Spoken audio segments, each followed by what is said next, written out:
I was really waiting for this moment.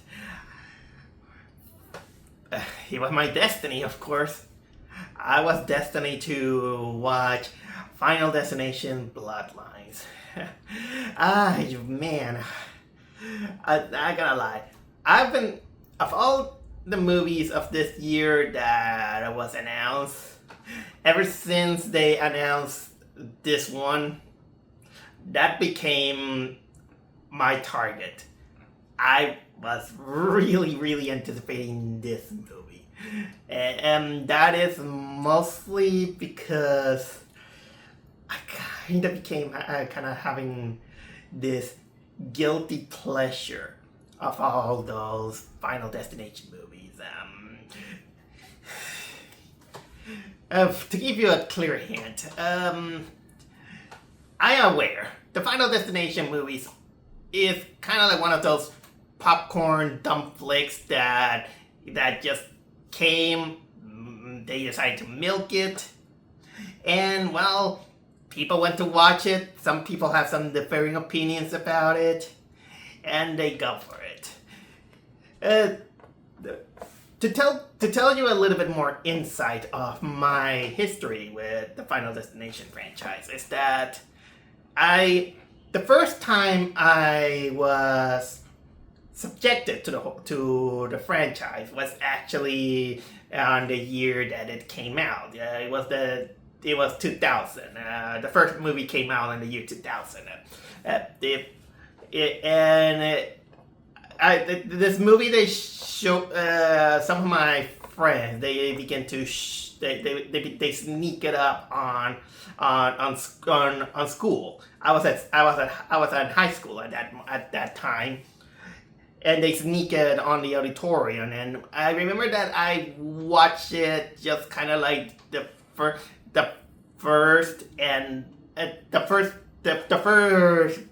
few minutes, and also kind of like the last few minutes. And I was like, what kind of movie was that? And lo and behold, then I was kind of like Final Destination. Yeah, I wasn't exactly into the whole thing until I was beginning to see it almost every single time during the time it came out. For example, gradually then Final Destination 2 came. Then Final Destination 3, in which, truth to be told, the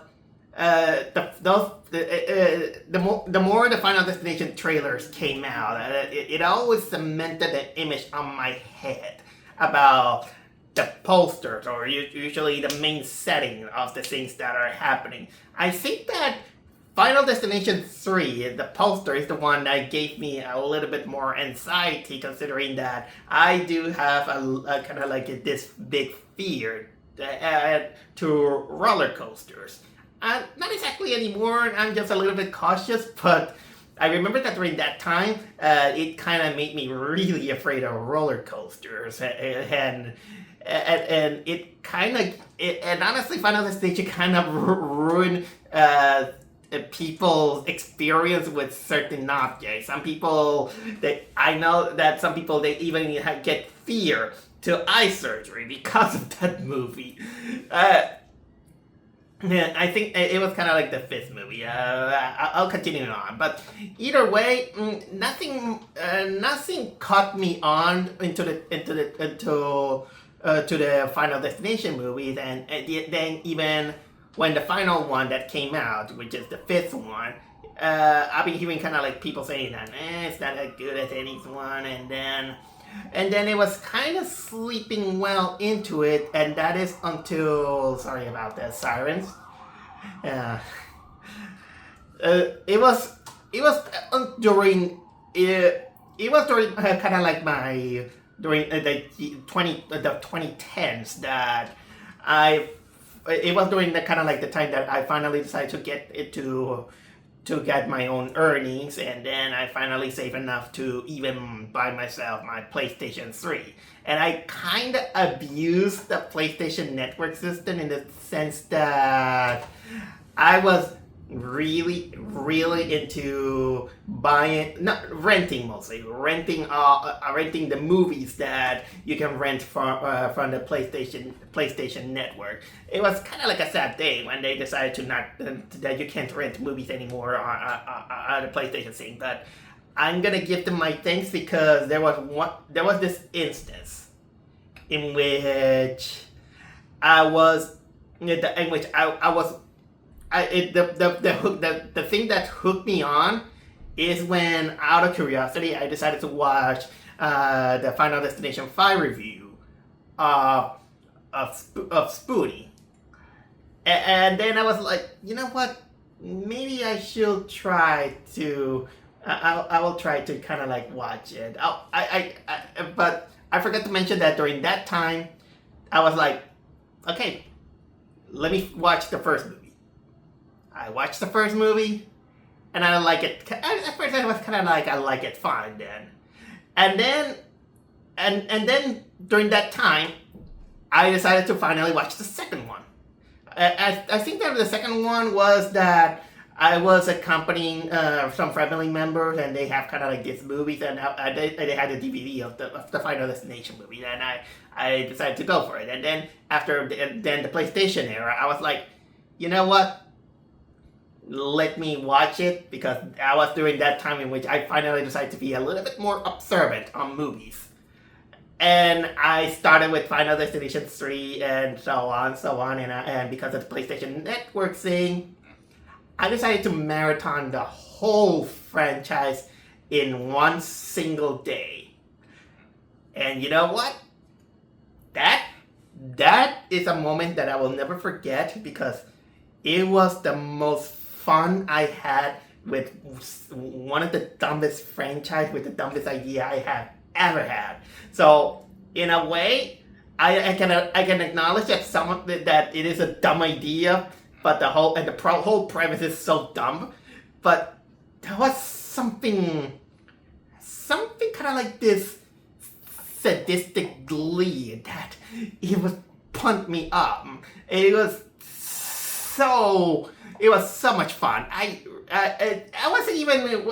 I only was thinking, okay, I only gonna watch the third, and I was say I will watch only the third and the fifth movie. But then I kind of say, okay, then let me go through the fourth one, because I couldn't get enough. And then here I am.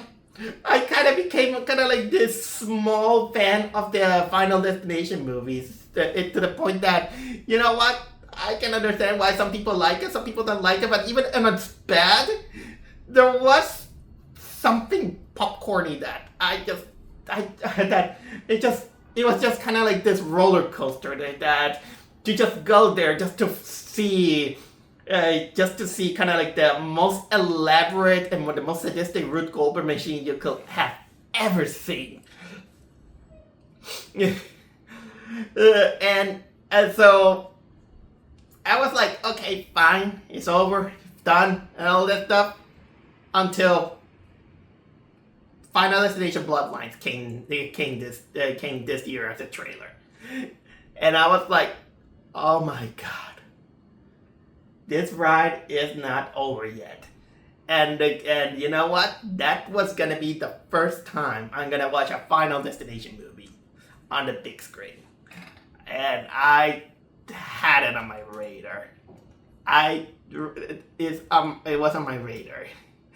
So, and I just thought that this is the dumb premise that I don't care if they make like 20 movies out of it, because the whole hilarity about this movie, especially considering that, for those who doesn't know, the basic premise of this is that it's basically that in that universe, people have kind of like this sixth sense that they can they see kind of like the clues, that the universe gives them clues that something bad is going to happen. There's going to be a tragedy. And they say that, for example, they hear something kind of like the music, the lyrics saying kind of like warning, warning, or something like that.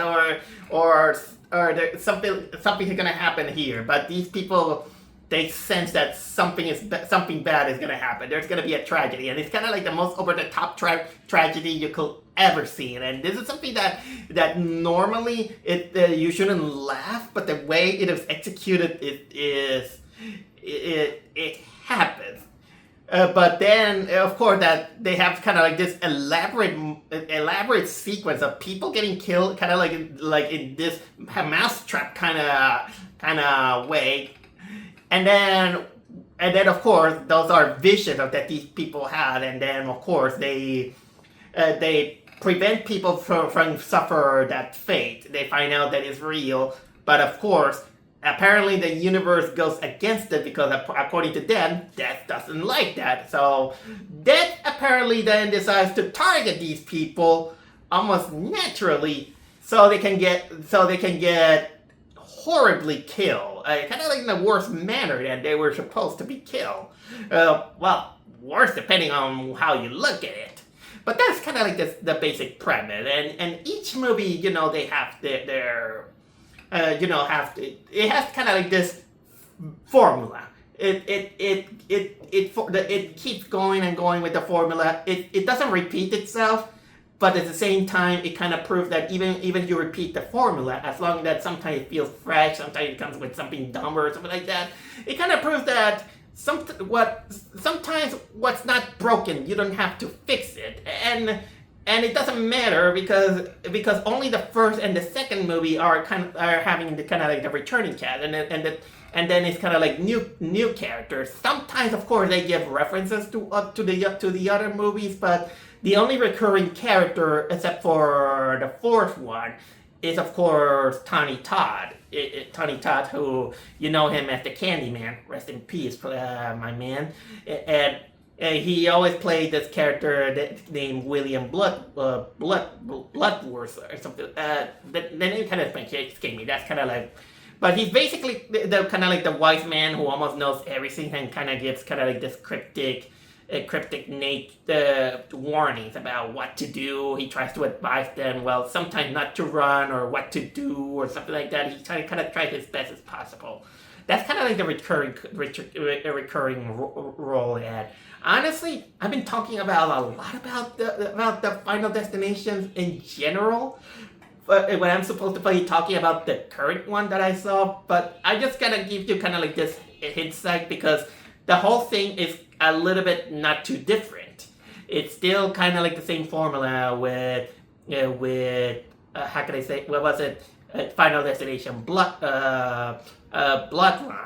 The only thing that kind of makes it big is this is also gonna be, we're gonna see Tony Todd in a brief moment, and this is kind of like his final role before he passed away last year.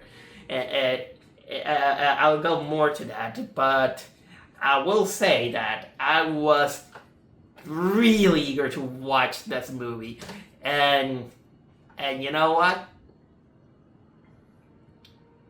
The movie tries a little bit, have some still the same things that Final Destination has. The over the topness, character acting silly or dumb. Death by Ruth Goldberg machine. It has some CGI things, blood, gore. It has the same formula, just some tweaks here and there, kind of expanding a little bit the role. Still the universe technically hates those characters. But with that said, I love it. Final Destination Bloodline I love it because it's not kind of like the masterpiece. It's not Oscar worthy, but it's been so long that I just have this big gigantic smile on my face of just watching something so dumb, but at the same time so entertaining.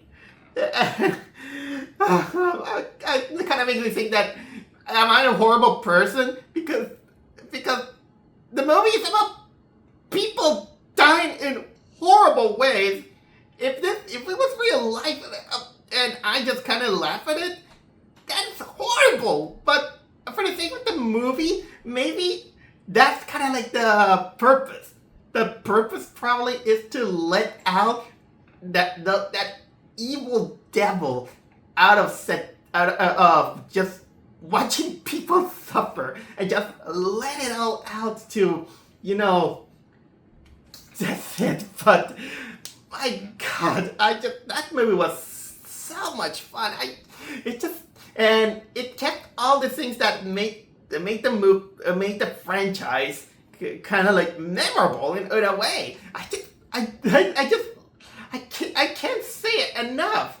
I mean, I like this movie even better than, well, even Sinners. People talk great about Sinners, but I'm gonna talk great for Final Destination Bloodline because I like that movie better than Sinners. Because Sinners kind of have this slow pacing, and there's some aspects that I was like, okay, but Bloodlines, Final Destination Bloodlines kept me on the edge of my seat, and it kept me in suspense during the whole movie in ways that I never expected to, and it really paid off.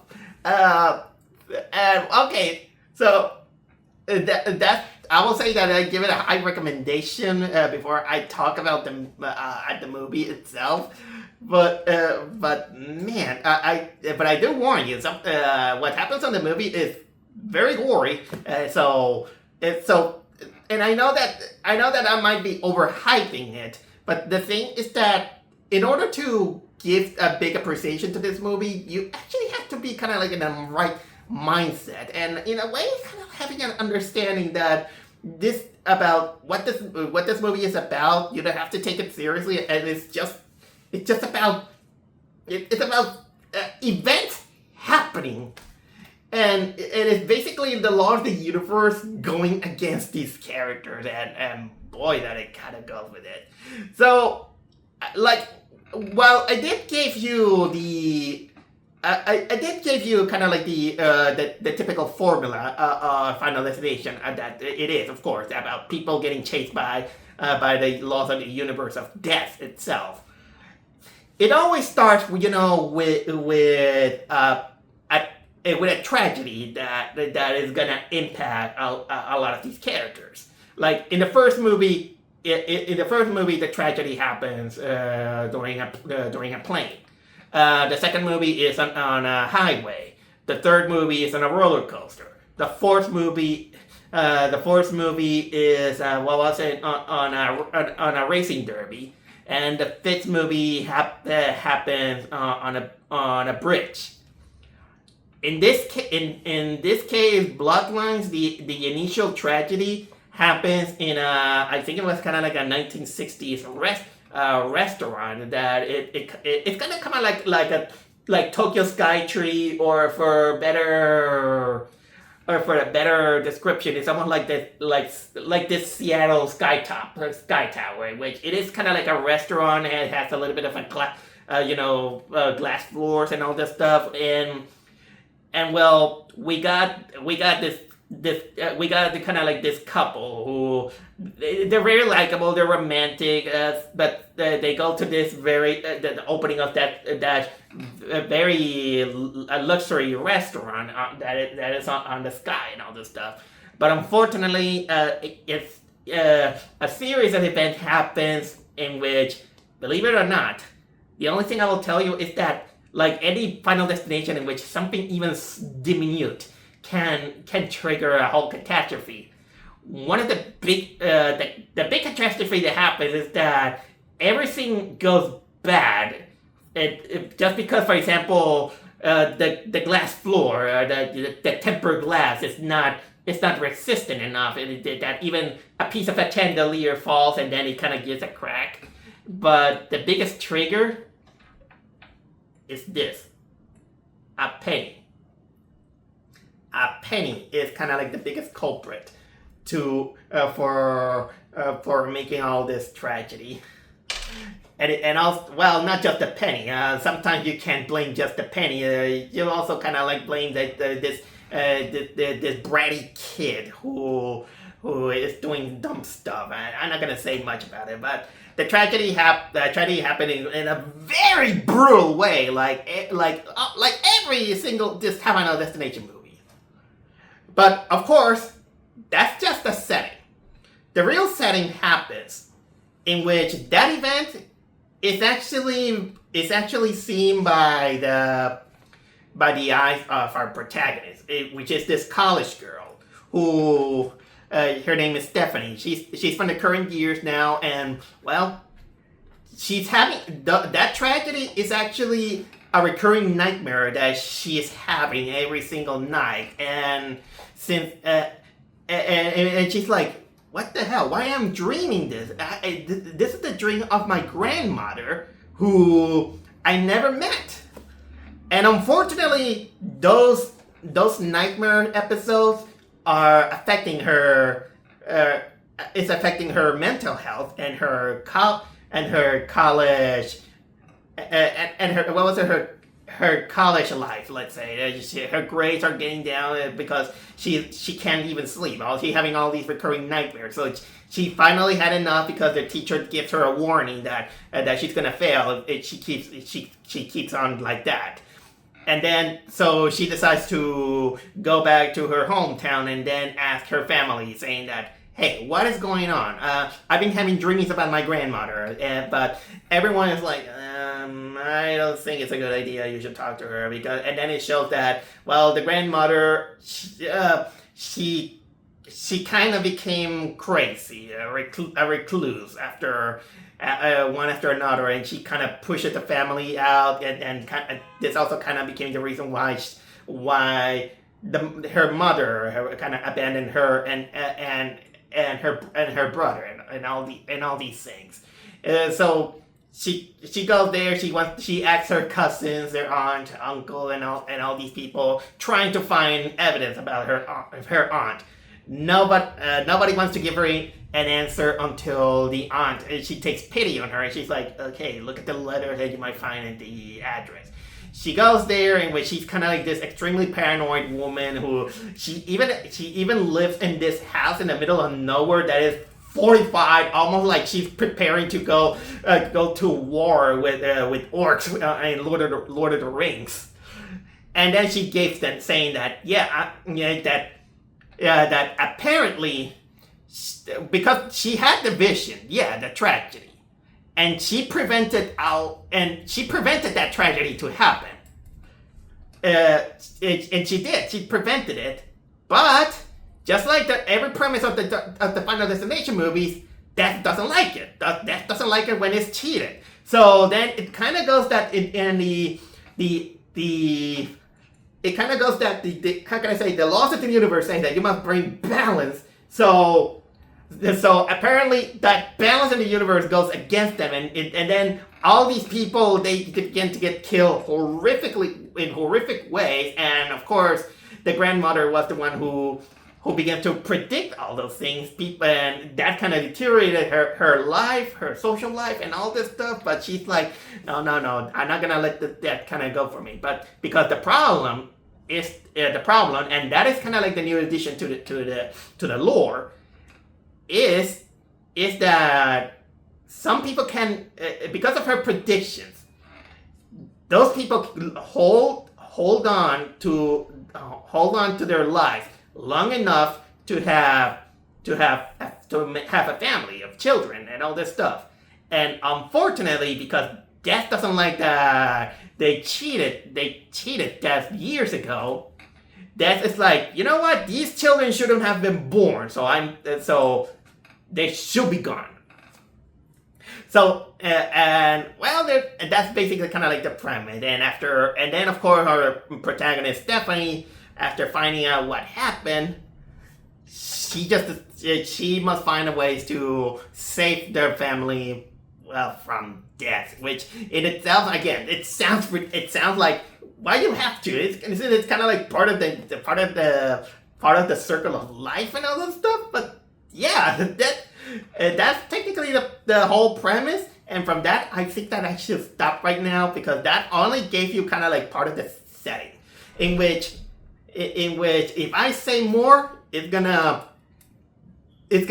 spoil you too much, and I don't want that. But I will talk some stuff that I will say. Like I said, the premise is kind of like every single Final Destination movies. But every single movie they add a little bit of kind of like a lore or kind of like an alternative solution or something like that in order to. Because it depends on the situation, if something's kind of like happen, and I don't mind if you kind of come up with the biggest BS they can find. Also, in this one, I actually do like that. Apparently, the laws of the universe kind of say that if people survive long enough for death to not get them, it's gonna also affect the future family member. That also, in a way, that kind of is evil itself. It's cruel. Very cruel. It's almost like saying that your existence is a mistake. Oh my god. Although, as for the characters themselves, I would say, is that usually, these Final Destination movies, they always, young teens, although I barely gonna call them teens, more like college young adults. They or high schoolers or something like that. They always kind of get roped into that situation, and they always come, the typical horror trope personality from Final Girl to Final. I think there was the first movie is the only one that had. First movie and the fourth movie is the only guy. There was only the final guy. They always. They have their kind of like this personality that they kind of explode when the situation comes around. Some other have, some you don't know them much, mostly because of their archetype or their job. Someone can be a gymnast, or someone say that I'm gonna go to have some eye surgery or something like that. Sometimes it's kind of like this typical kind of character that you don't know much. Sometimes you don't care if they die or something because they're not kind of like the most three-dimensional character that you're gonna get. But this movie actually. This new movie actually kind of gives them a bit of those two cares. It still goes into that line, but that they're just meat grinders. But at least the movie put a little bit of effort to put some care into them. Like the protagonist itself, Stephanie, she's not exactly, I will say, kind of like the best of all of the Final Girl characters. She's basically, this character who she has this problem. She's very, very reckless. Although you'll say that, lady, you should stop because nobody wants to talk about it. But you can understand because she's desperate. She just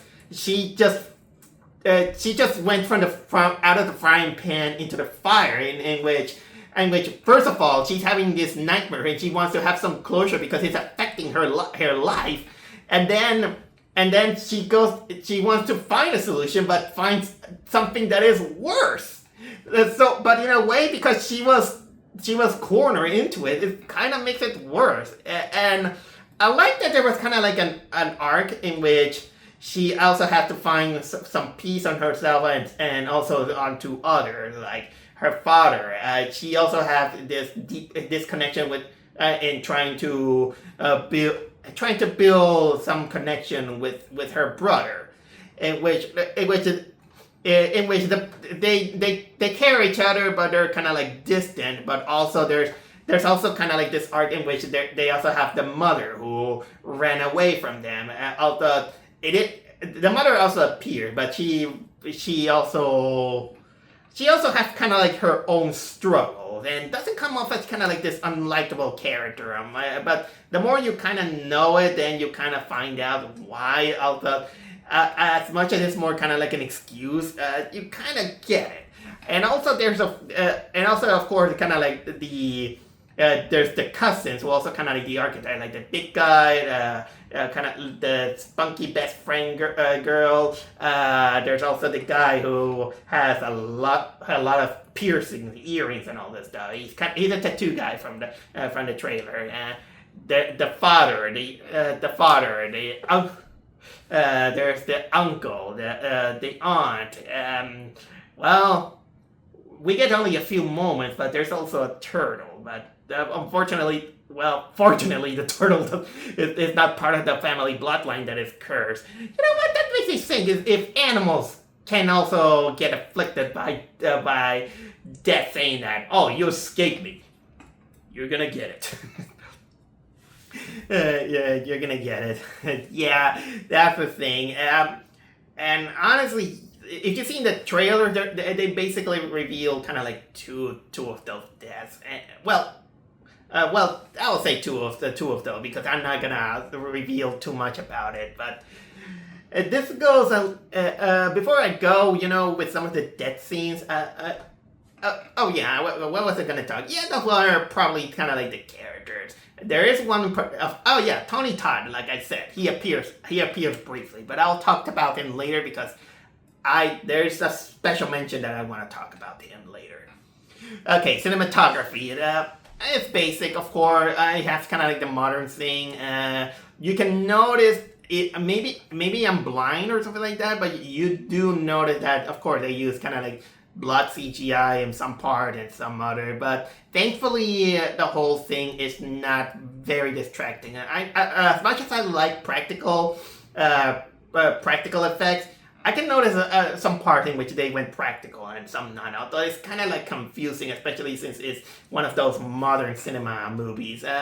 It has the New Line Cinema classic logo, of course, which it was kind of like a big fresh air. And well, not gonna lie, just like every single Final Destination movies, it's cringe.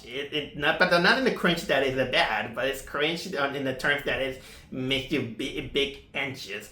And when it delivers, and that is because one of the biggest things that makes a lot of the Final Destination successful, even the bad ones, is that it has this special power of expectation. It brings you on the edge of your seat because it's like I said, it's an elaborate Rube Goldberg machine that someone makes kind of like for example, someone spills some hot coffee, but then that hot coffee, I don't know, it just is somehow it breaks a glass, and that glass, then you see kind of like this piece of glass, sticking out, and we as the audience gonna see what's gonna happen with that thing. And sometimes when the thing that we think is gonna happen, it doesn't happen. It just extends the whole thing in ridiculous ways. Or sometimes it's not just one thing, but it's many things.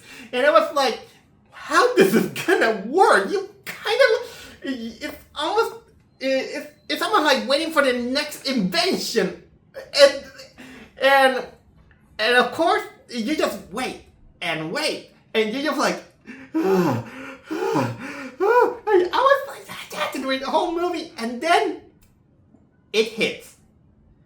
And when it hits, the payback is brutal. And a lot of those Final Destination movies, the way they die is not pleasant. They're brutal. And just when you thought that they were brutal, on the first tragedy, the other guy's terrible. Wow. And I did see some practical effects, and man, and I warn you, they're not pleasant. I'm not gonna say exactly what they are because I want to keep them surprised, but dang, these people die horribly.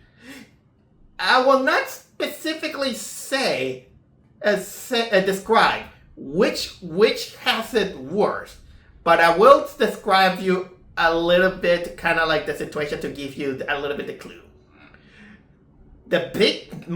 Personally, the one who had it worse was in a hospital, and it all has to do with an MRI machine.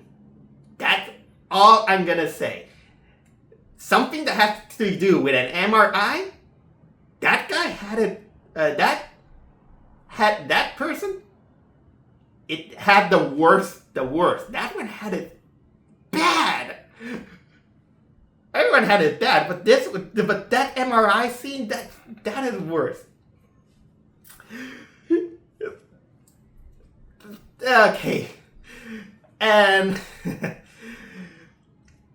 and yes, like here, the whole movie, has kind of like its theme about, the usual that the movie has kind of like this hidden theme that sometimes you don't have to worry about the things that are gonna happen. Just let it all out and accept what happened, even with the tragedy. And that's almost like what Final Destination tried to say. Also, people are always, finding their ways to fight their lives because they're paranoid and all this stuff too. And that's kind of like the underlying theme that you see on, Final Destination without telling you so. But that theme is mostly cemented on the appearance of course, Tony Todd. Tony Todd, of course, plays his character in that movie. And by the way, yes, this movie was made posthumously. He passed away. Yeah, during the production of the movie happened, and apparently someone made a Final Destination prediction on him, because the way he was used is almost like he knew that his time was there, and you can tell because if you remember, Tony Todd he was very sick during his final years, and you'll notice that he lost a lot of weight. He's there, but his charisma and tone was not gone. And the moment he was there, it was amazing. And honestly, the dialogue that he gave before he leaves, it was brilliant. It was almost like he really knew that the time has come to, leave the franchise at least. And when he was gone, it was impactful. Tony Todd, he just went out with pride. That was a lot of respect. And also, I'm gonna give this movie a little bit of credit also because mostly the Tony Todd character in all the other movies, he was kind of like this mysterious guy, and nobody know who he was, what he was. The only thing that we know is that he was a coroner, He knew a lot of the things about death and how it works and all this stuff. He almost knew much about it, and to the point that, of course, he just gave up. He was giving kind of like trying to give them advice on how to prevent it and all this stuff. But all these movies almost never tell what was about him. What was his deal? In a way, I kind of wish that they never did. Sometimes you have to leave a character a mystery to just show that maybe this guy knows too much, but we don't know about it.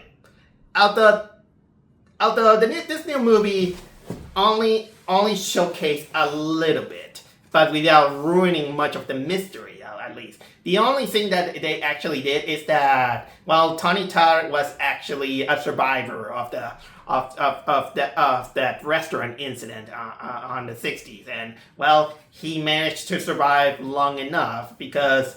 And also, he made it kind of like a reference to Final Destination 2, in which, if you kind of see the other movies, in order to solve the situation, it's not very easy. They have, and they even go over with some of the other solutions that from the other Final Destination movie, in which basically you have to put some order in the universe it's almost like the equivalent exchange in which you have to give up something in order to earn something. For example, in the other Final Destination movies, in which it showcased some things. For example, one of the solutions is that you have to flatline and miraculously survive. That kind of happens in the second one, and also sometimes you have to kill another one in order to let's say bring order to the universe, so you can absorb their lifespan or something like that. And this is I don't remember where it was, but if I remember correctly, that's basically the third one. The third one that you have to kill another one to bring some order in the universe. So there are many factors, but in this one, Tony Todd said, "Okay, I gave you my advice, and you know what? I think I am done." And he gave some very wise words about how you must cherish your life without thinking another one, and just live your life with to the fullest. And man, that felt heartfelt. It was so heartfelt.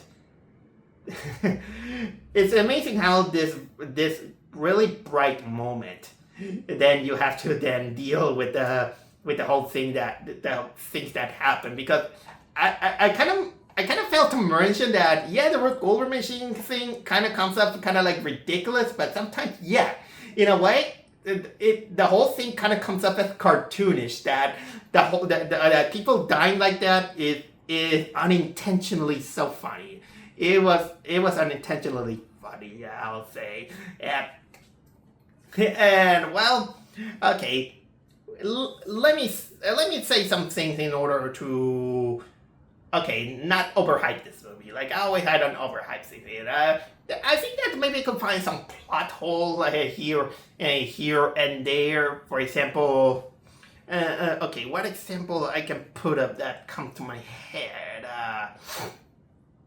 And I kind of like put on my head. Like for example, there are some things that that doesn't come up into my mind, to think about it 5 seconds later.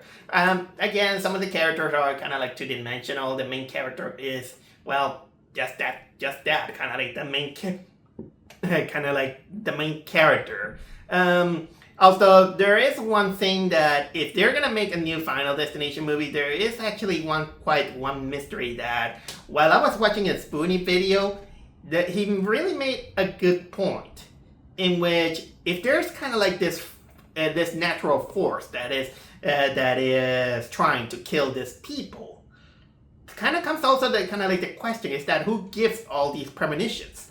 Who is why these premonitions come from? Why they're there? That kind of proves that there's probably another force that is basically making these people more sensitive, having this sixth sense on what is happening. And so, that's kind of like the small nitpicks here and there. Okay, another one I could say is that, again, it's not high advantage in which you're gonna find some meaning of life or something like that. It's just kind of like this popcorn movie that it gets so cartoonish that, well, honestly, for a movie that sometimes takes itself a little bit too seriously, sometimes you can't, because you know that it's about people getting killed by ridiculous way. And again, I reiterate you, because it's also part of the movie, things happen by even the most minuscule things, like a penny. Yet this thing kind of caused a lot of trouble, and trust me, and trust